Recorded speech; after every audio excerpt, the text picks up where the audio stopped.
What's up, y'all? This is Brave, and I'm back to review another episode of Tyler Perry's Sistas. This is season 6, episode 3, y'all, and let's get right into this review. Alright, so Pam gets to the salon. She goes up to one of the firefighters and is asking him questions about if she could go in. She happens to notice that Karen's car is there, so it finally clicks in her head that this may possibly be Karen in this building. The firefighter could do nothing for her, couldn't tell her if the body belonged to a man, a woman, a dog, anything like that. The only thing that really bothered me about this scene is that I really wish that Pam would have given a little bit more emotion, because I needed for her to really break down and really go there. And I feel like the script did not allow her to. Because when Aaron gets there, he's pissed off. He's giving all the emotions. And here's my thing about Tyler Perry. I've noticed as I've continued to watch Sistas that he basically allows for his male characters to give you all the emotion. But the women, it's like they kind of hold back and bottle things up. For example, for all the things that the ladies have been through, and each one of them have been through so many traumatic events on this show, none of them have had any type of emotional breakdown. They have never cried. Half of them have just bottled things up and kept it pushing. And I'm just like, no. Why are we not allowing these actresses to show their full vulnerability as well as their acting chops, while on the flip side, the male characters, they have all the emotional range? Because let's not forget that when we all watch Zatima, Zach has been acting, okay? DeVal has been doing his thing, especially when it comes to showing emotion, being vulnerable, crying, all of that. And we even see this happen with Aaron in this episode where, Pam tells him, they found a body in there, maybe Karen, and he goes off on her about she can't ever do her job right, all of this stuff. He's worried. He really trying to scale the building to see if he can get up in there some type of way. He's doing all this for a woman that he's only known for a solid, 6 months, y'all? Maybe 8 months? How long has Aaron and Karen been talking? Even when we saw Pam starting to hyperventilate, we should have really got her having some type of panic attack, or just being in complete shock. I just wanted more for Pam's character, I guess. Maybe that's my standpoint on this. That I just wish that sometimes the female characters can get more, or should I say they should give more to the scene. But let's go ahead and move on. Now, I do want to say that I do give props to Aaron, because baby boy, he went there. When he went off on Pam, I was like, oh my gosh, Pam, I feel really bad for you, because not only did you get there, there was a fire. The place done burned down. There's a possibility that your boss, also a person who's your friend, could be dead in this building. And here come her man, who ain't even really her man, all up in your face telling you how this is all your fault. Man, I feel bad for Pam. And I know that this is all fictional, but in the real world at a salon, I thought it was the stylist job to make sure that they unplug everything, bag it all up, do whatever you're supposed to do with all these hot tools. Not the receptionist, but what do I know? Y'all, I want to go ahead and move on to the next scene, because we have Fatima walking through the office, right? And I must say that her outfit was super cute. She's walking through the office, and who pops up? Zach. I said, what the Zach doing here? Last time I checked, wasn't he supposed to be figuring something out about when he was going to go see Heather and the baby? Why are you at her office?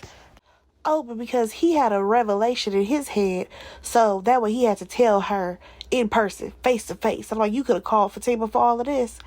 But y'all, can I be honest right now? I hate this storyline. I hate it. It doesn't make sense. I hate the fact that we don't know where we are when it comes to Zatima versus Sistas, because Zatima, they're not together. On this show, they're back together. So I'm okay. So do we need to see the second part of Zatima, so that way we see that they're back together, so that way this season makes sense of Sistas.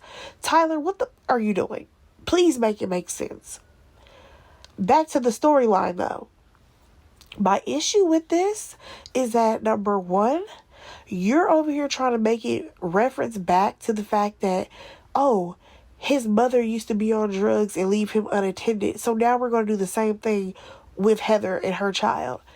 And then on top of that, I hate the fact that you have Zach letting Fatima know that Heather said for him to show up at 3 o'clock. And now Fatima has taken issue with the fact that this woman told him 3 o'clock. Baby, you don't know what Heather got going on. Maybe she has some appointments today. Y'all don't know. But the fact that y'all both decided to sit up here and be like, well, we're going to show up earlier because it doesn't make sense. Why doesn't it make sense? Because, oh, my bad, Heather is beneath y'all. Heather is just a stripper and her time does not matter. Like, I'm just saying, take out the situation that we actually saw later in the episode. It just irritates me how much they have downgraded and degraded Heather's character. Because now they literally made her just this money-hungry gold digger who mistreats her child, all these other things. I'm just like, okay, we don't need to do a pile on and make her have every issue right now. But you know what? That is the way Tyler writes. There's always a pile on onto every character. Nonetheless, they decide they're going to pop up on this lady at 12 o'clock so that way they can see what's going on. Oh, also, did y'all catch when Zach's talking about how he been up in therapy? I said, Negro, who's therapy? Because the last time that I saw you talk to a therapist, you was cussing that man out. So, what therapist are you saying? Okay, so now this lets me know that the Sistas timeline is ahead of Zatima. Please make it make sense, Tyler.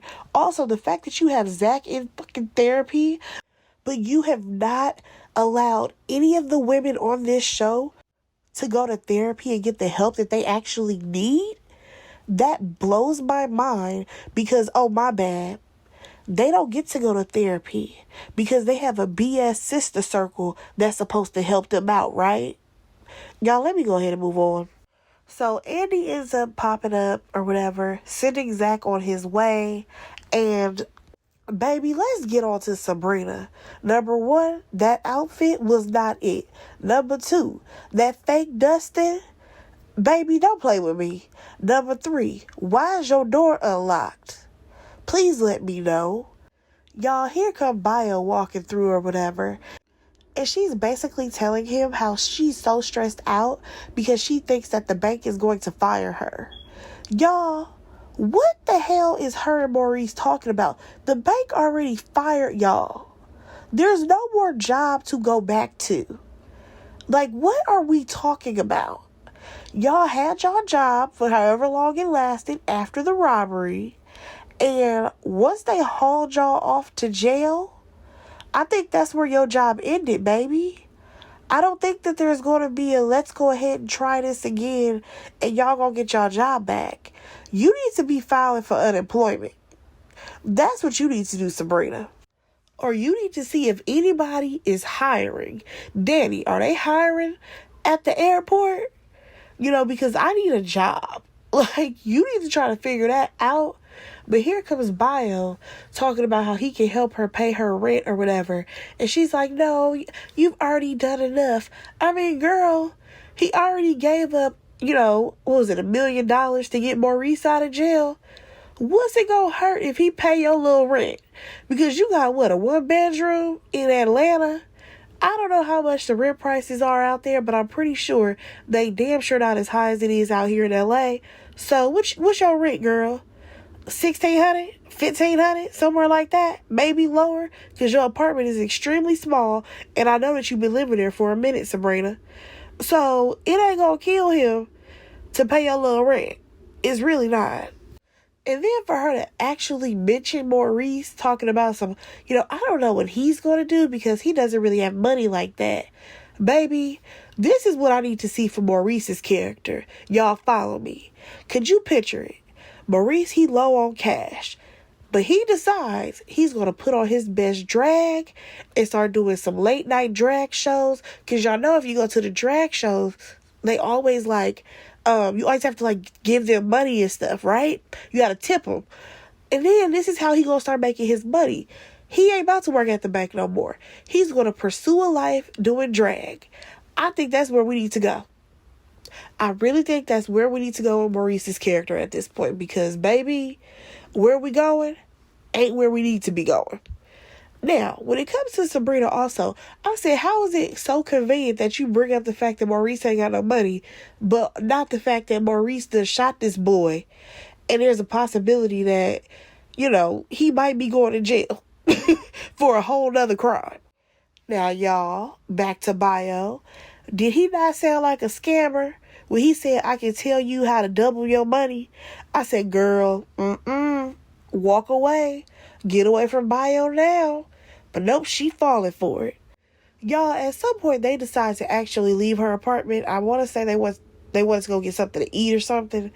This man told her, leave everything. You can bring your shoes, but you can leave your purse. You can leave your phone. I said, girl, that don't sound crazy to you. It sounds like this man about to have you tied up in the back of a van somewhere. And Sabrina, you just so damn ditzy. You gonna go right along with it. There's no way some man gonna tell me in my own house, oh, you don't need to bring all your things. And I would definitely tell him, yeah, I know that you're saying that, but I'm bringing it. I'm bringing my phone, and I'm definitely bringing my purse.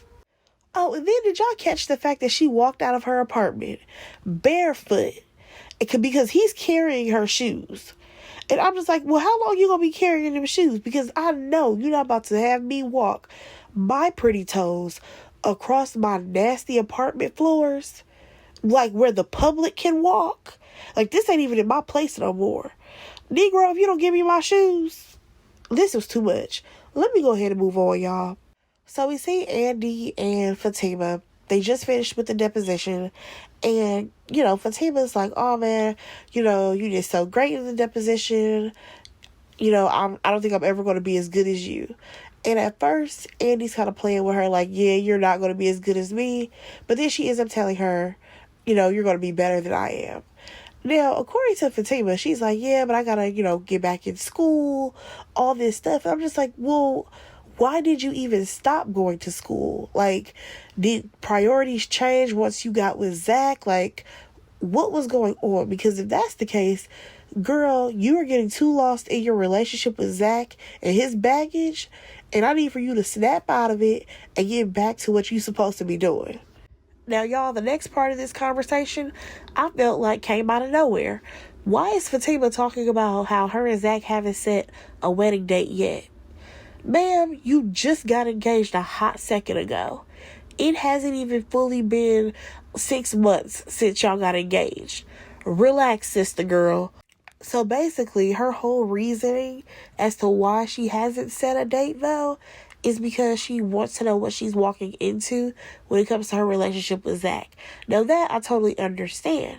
However, I hate the fact that you're saying, oh, I can't set a wedding date until his baby mama signed the paperwork.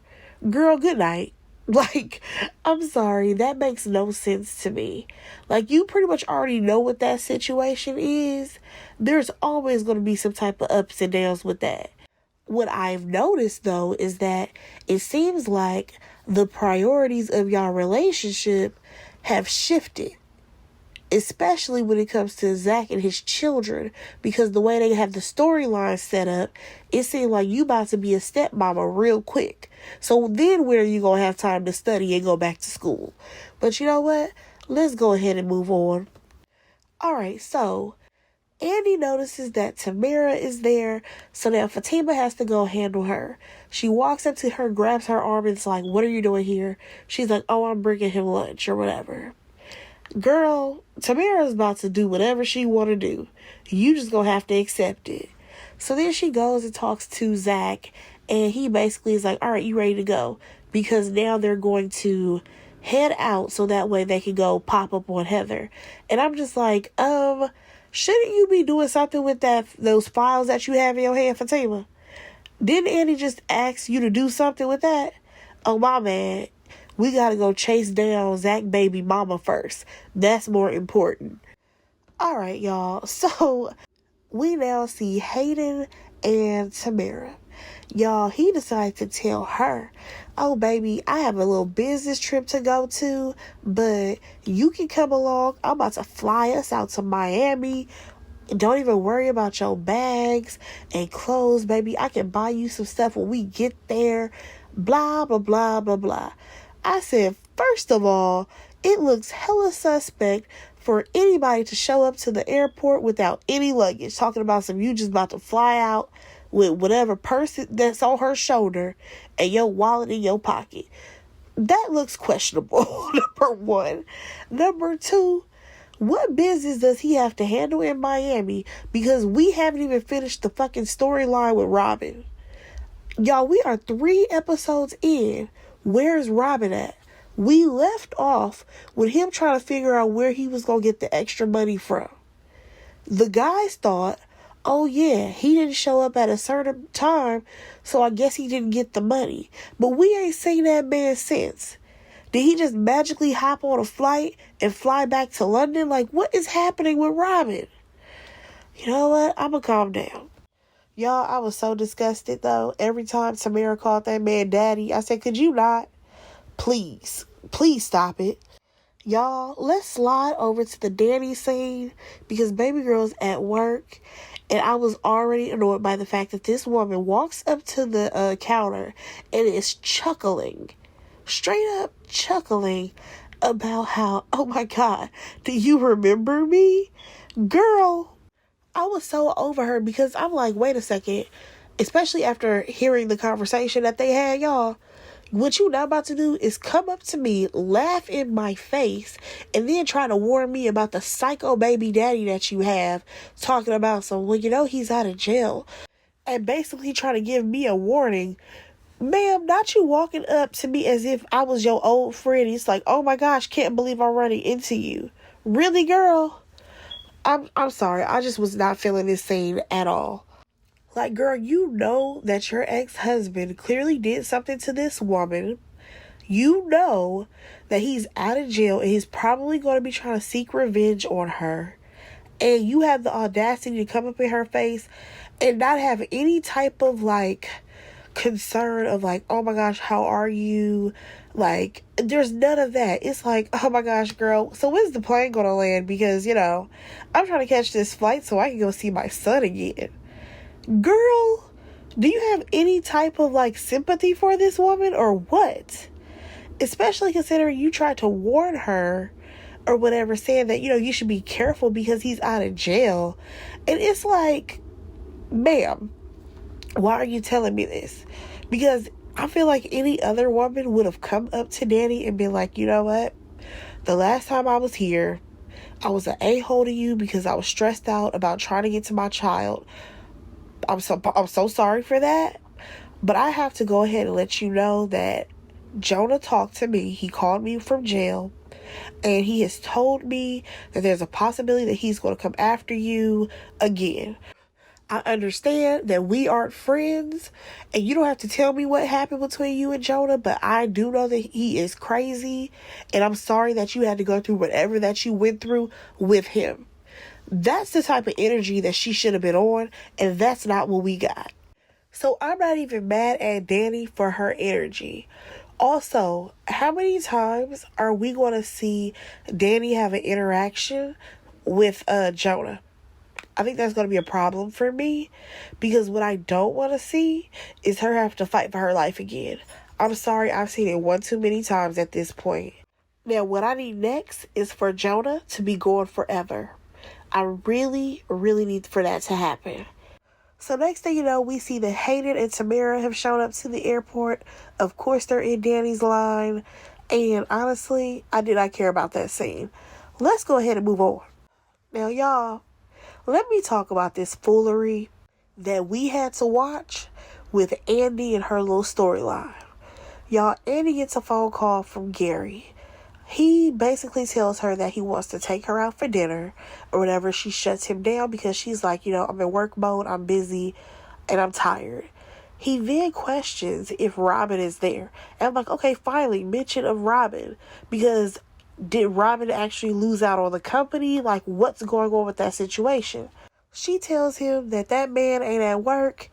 And next thing you know, here comes the front desk lady. She tells Andy that there's somebody here for her. Baby, first of all, I would have hung up on Gary.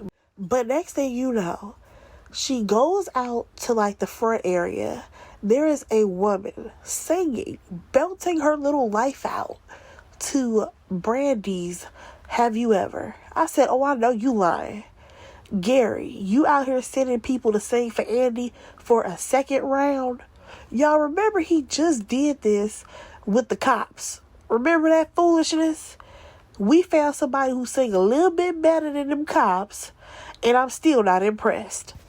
Like, I really need for him to stop sending people around as if this is Christmas time and they are Christmas carolers. Please stop this. Andy, there's no way you could be eating this up.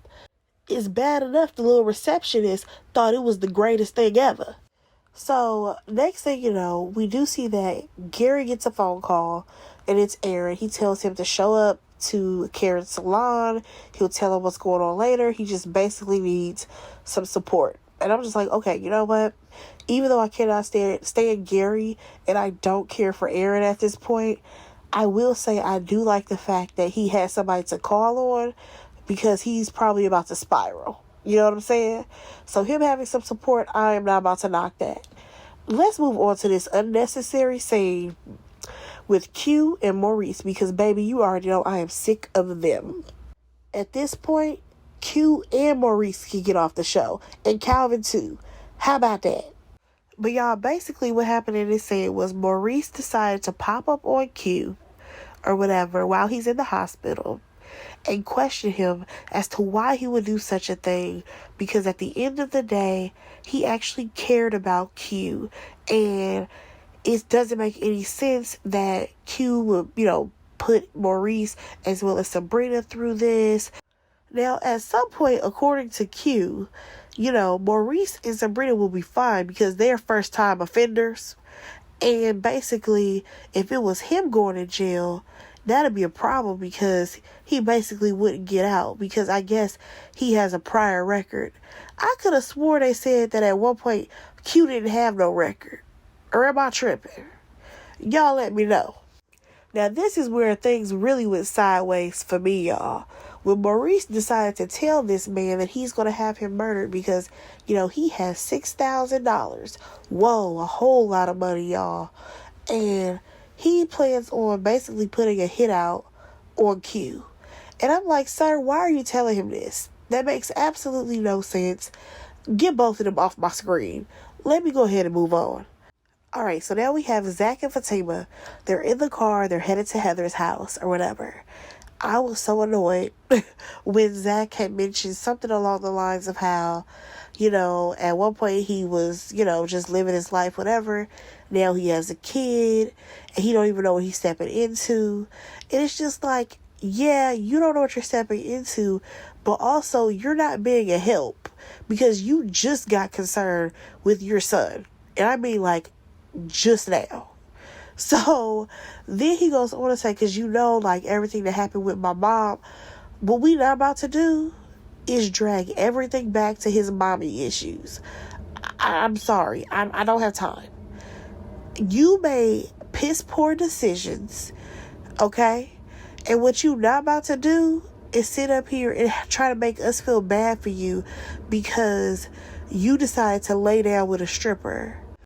Because if we really want to be technical, yes, you had a mother who was terrible. I get that. But at the end of the day, you are a grown man making grown decisions when you decided that you were going to cheat on your current girlfriend, run out to the strip club, get pissy drunk, have sex with a stripper, and then when she decides to finally let you know that you have a kid, now you want to reference everything back to your mommy issues. No, sir. You were making a grown man decision to cheat on your current girlfriend. That's not a learned behavior that you picked up from your mama. I'm sorry, but it's not. You're making excuses. And then we have Fatima being so ride or die with him is just kind of annoying at this point. Like, I was definitely on the Fatima train, but at this point, I feel like we have seen Fatima turn into a total different character since getting with Zach and all of his baby mama drama. We really have. And then when it comes to Zach, I hate that his storyline now has turned into being all about his baby mama drama, when really, I need for him to be fixing his life. Because last time I checked, Zach ain't got no fucking job. He ain't got no money coming in. We try to pretend like, oh yeah, him and old boy was supposed to be doing the house thing. That never happened. Like, what is going on? Like, I need for something else to be happening with these storylines. Y'all, let me get back on track. So, they pull up to the place, right?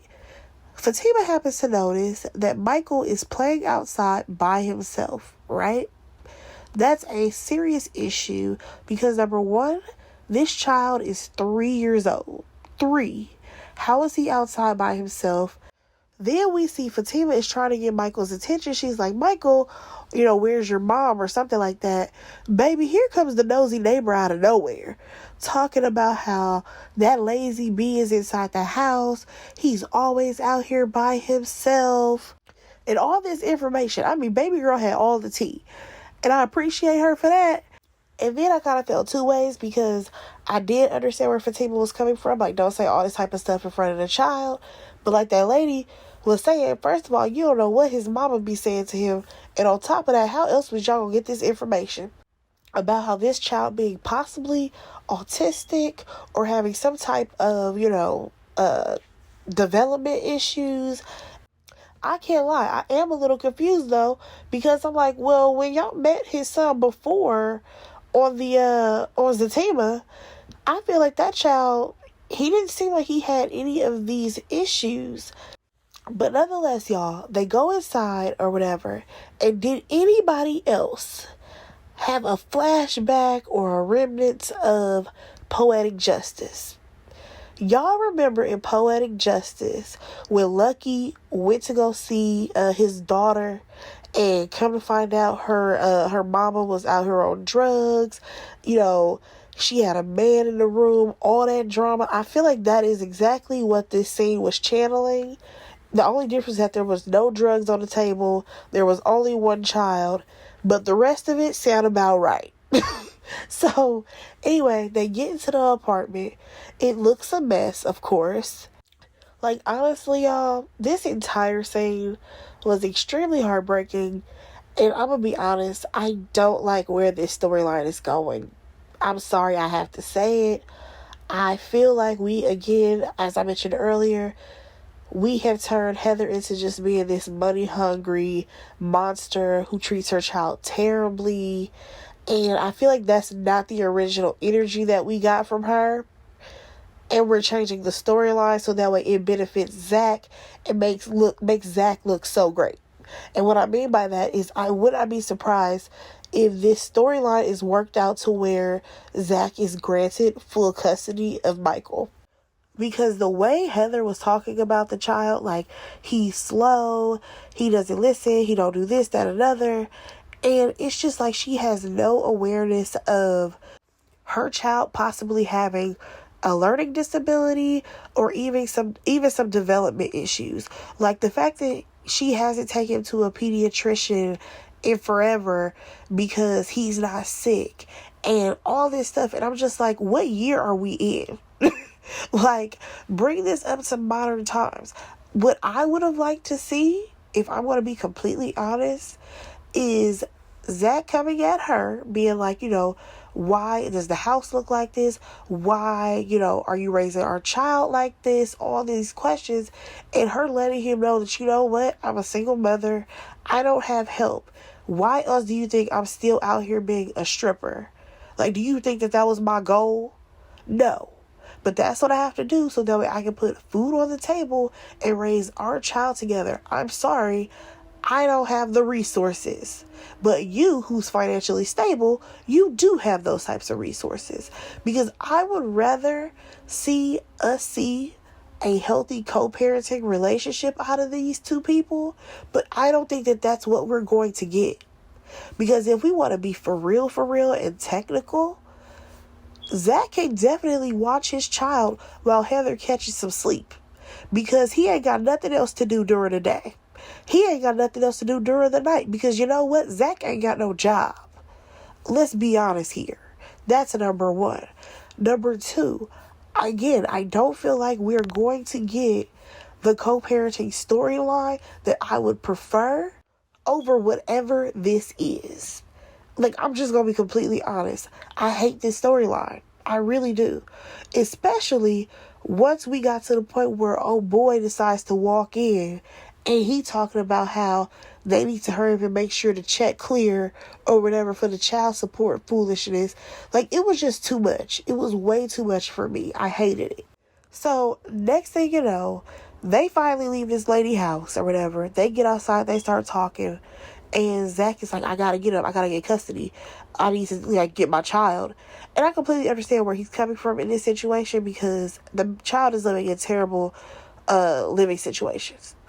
As far as Fatima, she's like, listen, we gotta do this the right way because she can get you on kidnapping if you just try to take him down, number one. Number two, I will talk to Andy. I said, why are we talking to Andy? Andy is a divorce attorney.